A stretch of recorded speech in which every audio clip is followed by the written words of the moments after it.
Voilà la preuve qu'Yvan Le Bolloc est une énorme merde, je t'explique.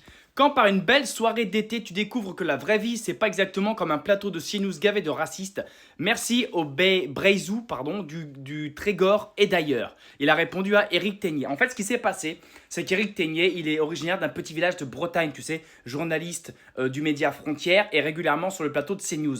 Et il s'est fait agresser tous les jeudis soirs dans son village. Il y a une fête, il a été là-bas. Il était reconnu par une dizaine d'antifa qui ne sont pas originaires de ce village, mais d'à côté. Et ils s'en sont pris à lui pendant quasiment une heure. Bousculade, jet d'alcool, etc., etc., etc. Bref, agressé pour ses idées. Agressé parce qu'il passe sur CNews, etc. Et ce genre de tas de merde-là, tu vois, saloperie de gauchias de mes deux, se félicite et appelle finalement tous les antifas du pays à s'en prendre à des journalistes qui ne sont pas d'accord avec eux dans tout le pays dès qu'ils les croisent. C'est ça, tu vois. Merci.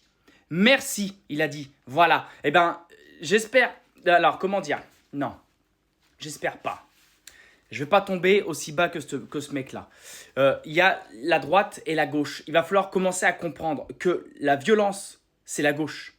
Que l'intolérance, c'est la gauche. Ces gens se font passer pour les anges. Ah, nous, on est de gauche, on est des bienfaiteurs, on est la bien-pensance. Ce sont les pires du pays. Si tu compares les attaques d'extrême droite et les attaques d'extrême gauche, il n'y a pas photo, il n'y a pas match. Il y a archi pas match. C'est rare les attaques de débiles d'extrême droite. Les attaques d'extrême gauche, c'est plusieurs par an. Et il y a des mecs connus comme lui qui se félicitent ça.